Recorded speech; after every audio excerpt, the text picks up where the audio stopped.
चारों तरफ खुशहाली का माहौल है।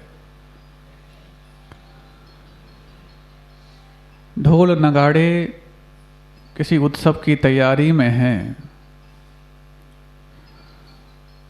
सब ओर उत्साह, उमंग, उन्नति को प्राप्त हो रहे हैं कि अचानक शहनाइयों की आवाज़ बंद हो जाती है। और जैसे ही शहनाइयों की आवाज़ बंद होती है, वो शहनाइयों की आवाज़ बंद करते ही और जैसे ही शहनाइयों की आवाज़ बंद होती है, वहाँ पर एक सुगबुगाहट सी प्रारंभ हो जाती, कानाफूसी प्रारंभ हो जाती। कुछ अलग हो गया।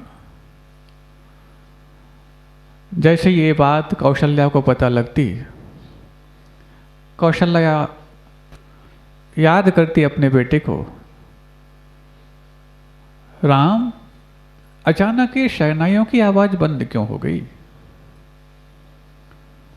राम प्रसन्न मन से बोलते हैं,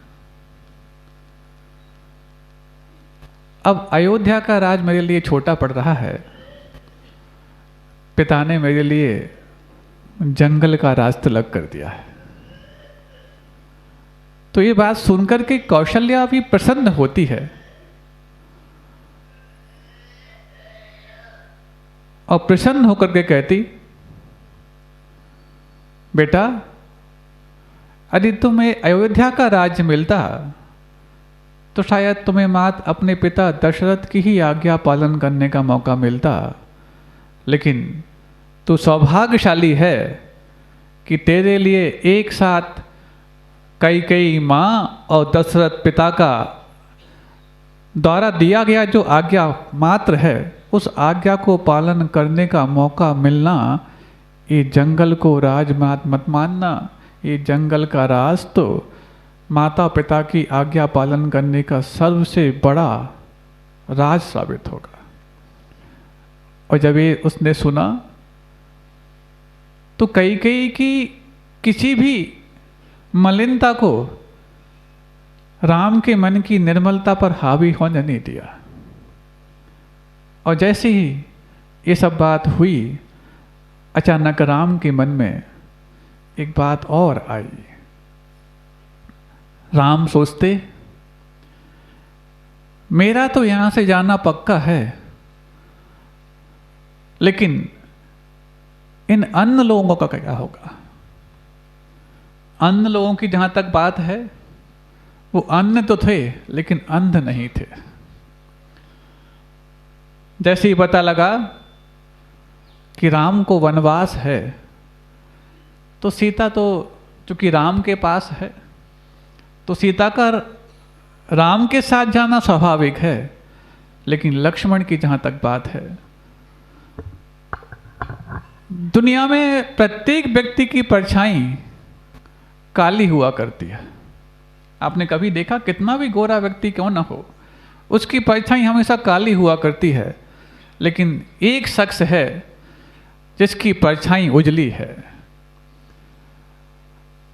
वो शख्स भले ही वर्ण में श्याम है, लेकिन उसकी परछाई उजली है, जिसका नाम राम है। और राम की परछाई जो लक्ष्मण के रूप में थी, आप सब जानते हैं, लक्ष्मण गोरे थे, राम श्याम वर्ण के थे। और दुनिया में हर व्यक्ति को गलती करने के बाद प्रायश्चित का दंड भोगना पड़ता है। लेकिन एक पात्र ऐसा है, दुनिया में एक पात्र मात्र ऐसा है जिसने गलती नहीं की लेकिन प्रायश्चित किया, जिसका नाम भरत है। हाँ, गलती करे वो प्रायश्चित पाए तो बात समझ में आती है, लेकिन गलती ना करे वो प्रायश्चित पाले, ये बहुत ही अनोखी घटना है जो मात्र भारतीय संस्कृति में ही देखने को मिल सकती है। और जब भारतीय संस्कृति में देखने को मिलती है, तो कौन सी शिक्षा होगी जिस इस शिक्षा को इस संस्कारों के साथ जोड़ने का अवसर प्राप्त हुआ होगा। और इतना ही हो तो फिर भी ठीक। सीता राम के साथ चली गई, इसमें कोई बड़ा त्याग समझ में नहीं आता। लेकिन लक्ष्मण साथ में जाए और उर्मिला अयोध्या में रह जाए, ये और अनोखी घटना। उर्मिला घर में है, और एक और किरदार जो आपने शायद सुना होगा, शायद उसके बारे में नाम भी पता है कि नहीं, रामायण कई बार पढ़े होंगे, कि भरत ने तो अयोध्या का शासन किया, किस तरीके से किया आपको मालूम है, लेकिन एक उसकी भी पत्नी है जिसका नाम मांडवी है।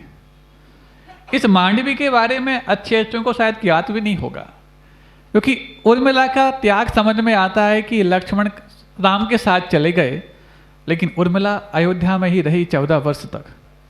लेकिन मांडवी कहने के लिए भरत अयोध्या में हैं, अयोध्या का राज सिंहासन भी राम की चरण पादुका के द्वारा चला रहे हैं।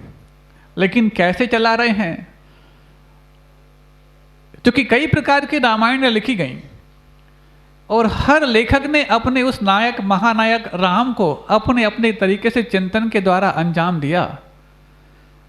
तो एक नायक ने ऐसा भी लिखा, एक लेखक ने ऐसा भी लिखा कि भरत ने भी सोचा कि जब राम अयोध्या में नहीं रहे तो राम का राज्य करने वाला उसका छोटा भाई भरत भी अयोध्या में कैसे रह सकता है, और जब राम वन में हैं तो राम वन में हैं तो वो भवन में रह के राज्य कैसे कर सकता है।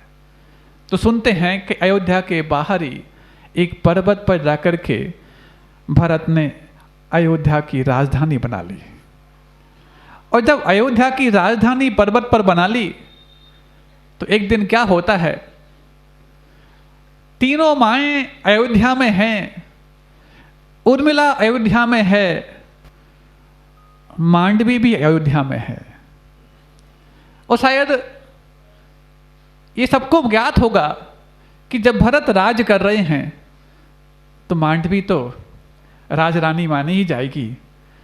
एक दिन अचानक कौशल्या महल की छत पर पहुंचती है रात के समय में, तो क्या देखती है, मांडवी रात में छत पर टहल रही है, और जैसे ही रात में छत पर टहल रही तो पूछती है, बेटा तुम रात में हो वो भी छत पर, क्या भरत अयोध्या में नहीं है क्या? अब क्या बताए कि भरत अयोध्या में है भी कि नहीं। तो कहती है, मां भरत अयोध्या का राज कर रहे हैं लेकिन अयोध्या में रह के नहीं कर रहे हैं। क्या मतलब? अयोध्या का राज कर रहे हैं, अयोध्या में रह के नहीं कर रहे? हाँ, अयोध्या के बाहर जो सामने पर्वत दिख रहा है ना, वहां पर उन्होंने राजधानी बना रखी है, वो वहां पर ही रहते हैं। तो तुम यहां छत पे क्या कर रही हो, तुम साथ में क्यों नहीं गई? नहीं, उन्होंने कहा है महल में 3-3 माएँ हैं, उनकी सेवा कौन करेगा, तो तुम महल में रहो, मैं राजधानी में रहता हूं। सुन रहे हो? आज की यदि कोई पत्नी हो और यदि 2 घंटे के लिए पति कहीं चला जाए तो गिला शिकवा और शंका करने लग जाए, लेकिन वहां पर देखो इन सतियों का त्याग व्रत देखो।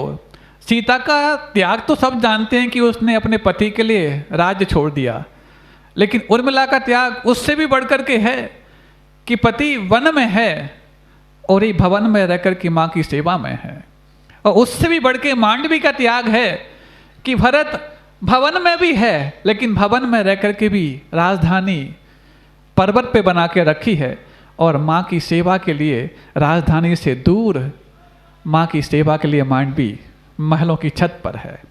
तो इसके बाद जब प्रसंग आगे बढ़ा तो वो बोलती है, कौशल्या तू साथ में क्यों नहीं गई?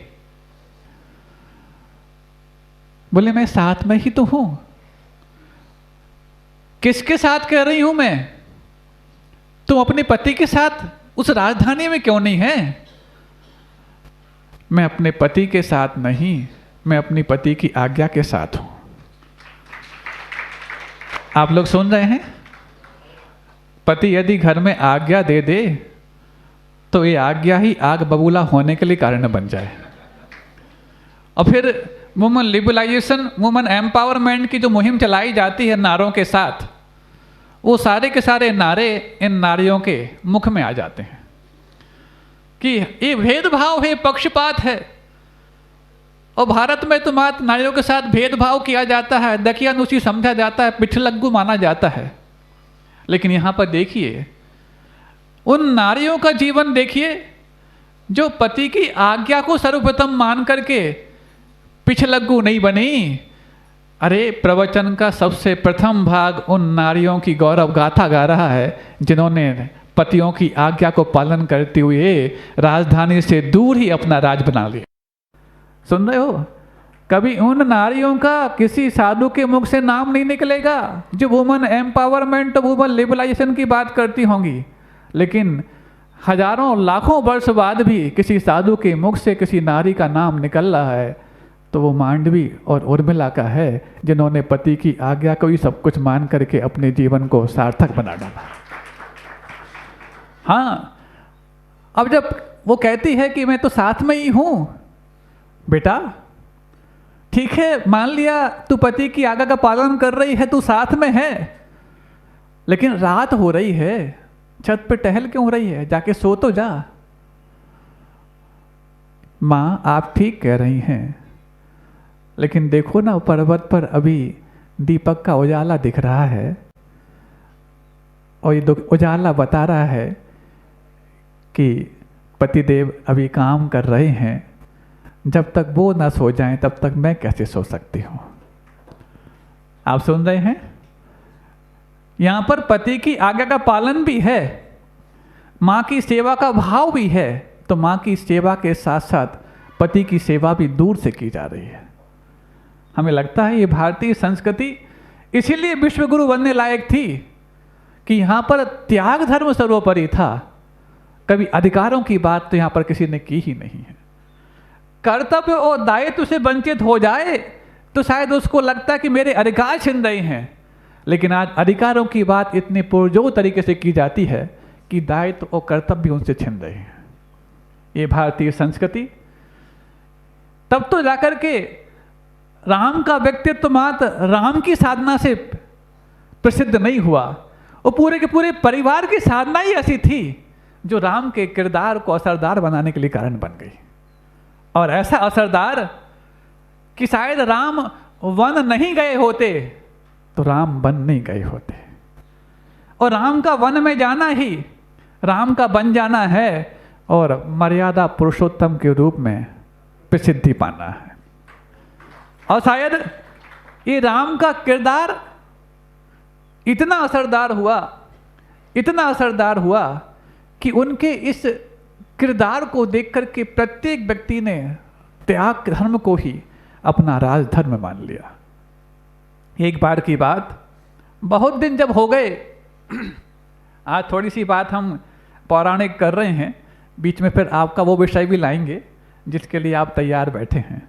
ये पौराणिक बात से आपका ताल्लुक कहीं छूट ना जाए और कहीं इतिहास को हम कहीं ये ना मानने लग जाएं कि इतिहास को पढ़ना तो सिर्फ मात्र गड़े मुर्दे उखाड़ना है।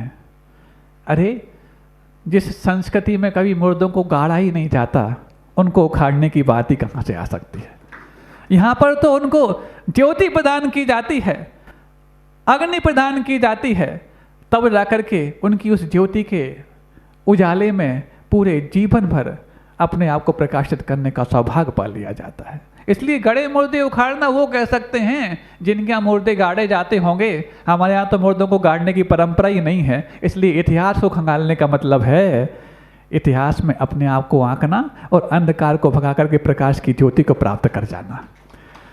तो बस एक बार की बात, जब राम, लक्ष्मण और सीता तीनों वन में हैं, अचानक सीता के मन में बात आती है कि मैं तो अपने पति के पास हूं, लेकिन एक मेरी ही बहन तो है जो उर्मिला के रूप में है, उसको क्यों मेरे कारण अथवा किसी दूसरे के कारण पति वियोग सहन करना पड़े।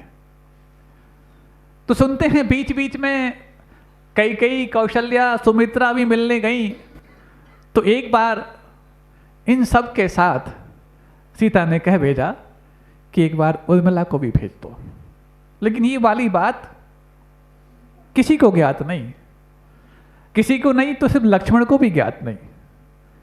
और उर्मिला अपनी बड़ी बहन और जिसको भाभी कहा जा सकता है उसकी आज्ञा से जब वन में पहुंचती है, जैसे ही पहुंचती है देख करके बड़ी प्रसन्न होती है सीता कि हाँ एक ये भी सती है। कैसी सती सोचो, दूसरी आज की होती तो तलाक लेके घर पहुंच जाती। किसके लिए बुलाया था क्या हमारे यहाँ? हाँ 14 वर्ष कहते किसको हैं? पति वियोग के 14 वर्ष जीना अच्छे हो, वो भी एक कोई संकट में हो तो बात अलग है, सिर्फ अपने भाई के कारण अपनी भगिनी को छोड़ दे, अपनी भार्या को छोड़ दे। भाई के कारण भार्या को छोड़ने वाला ही भगवान बन सकता है दुनिया में, नहीं तो बाकी सब तो इंसान बनने लायक भी है कि नहीं हमें नहीं मालूम। और छोड़ो, तो बस इतना सब कुछ हुआ। इसके पश्चात उर्मिला को बोल दिया तुम यहीं इस झोंपड़ी में बैठ जाओ। कई बार होता है, आप लोग भी कोई अनएक्सपेक्टेड कोई आ जाए तो सरप्राइज देने में ज़्यादा अपना कौतुक महसूस करते हैं। इतने में उस झोंपड़ी में बैठी हुई उर्मिला और सीता, तो सीता है, सीता बोलती भैया जाके देखो ना, उस झोंपड़ी में कुछ फूल की टोकरी रखी होगी, जाके ले तो आओ। ठीक है। अब जिस लक्ष्मण ने कभी सीता के मुख को भी ना देखा हो कि जो शब्द बोले जा रहे हैं वो सीता के मुख से बोले जा रहे हैं कि कहीं और से बोले जा रहे हैं, वो तो उच्चारण को सुनते वक्त भी सिर्फ माता सीता के चरण की ओर ही नजर रखता था। ऐसा वो अपने भाई और भाभी का आज्ञा पालक लखन तुरंत जाता है और जैसी झोंपड़ी में प्रवेश करता है कि एक कोई नारी वहां पर बैठी हुई है। जैसे ही देखा तो अचानक उसको लगा कि कोई पहचानी हुई लगती है। आप लोग सुन रहे हैं? हाँ, पहचानी हुई लगती है, क्योंकि जिसने मात्र अपने भाई और भाभी की सुरक्षा को ही धर्म माना हो, उसको क्या मालूम कि मैं अपने घर में किस किस को छोड़कर आया हूं। और जिसने अपने पति की आज्ञा को ही धर्म माना हो, ऐसी उर्मिला को तो एक बार में पहचान में आया कि मेरे परमेश्वर यदि कोई हैं तो वो लक्ष्मण है। देख के वो प्रसन्न हो जाती है और ये पूछता है आप पहचाने हुई लगते हैं। हाँ, आप तो अपने भाई की आज्ञा पालन करने में और सेवा में इतने शायद मशगूल होंगे कि मुझे आप कहाँ पहचान सकते हैं। थोड़ा सा यदि जोर डालेंगे तो मैं वही हूँ जिसकी आज्ञा पालन करते मैं अयोध्या में रह रही थी।